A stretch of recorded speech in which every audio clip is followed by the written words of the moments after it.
Hello বন্ধুরা, আমি Annapurna delivery আর catering থেকে বলছি।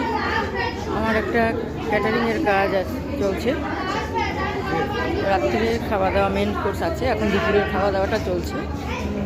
তো তার আগে আমি আমার ফোন নাম্বারটা বলি, 9831338661। একটা নাম্বার হলো 7666।